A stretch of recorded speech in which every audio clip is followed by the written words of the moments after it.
இது வந்து நல்லா இருக்கு குட்டி பார்க்க. ரெண்டு குட்டி வந்துருக்கு. என்ன விலைண்ணா இது? 15 சொல்றாரா? 15 வந்து சொல்றாங்களாம். நல்லா இருக்கு குட்டி.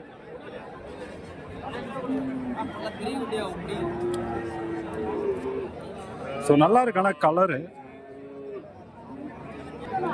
இது வந்து வாங்கிட்டாங்க போல. இது வந்து நல்லா இருக்கு குட்டி கலர். எவ்வளோக்கு வாங்கியிருக்காங்கன்னு தெரியல. சின்ன குட்டி தான், ஒரு மாசத்துக்கு மேல வந்து ஆகும். எவ்வளோ ஆச்சு போறது? 12 12 வந்து வாங்கியிருக்கேன். நல்லா இருக்கு ஆனால் குட்டி.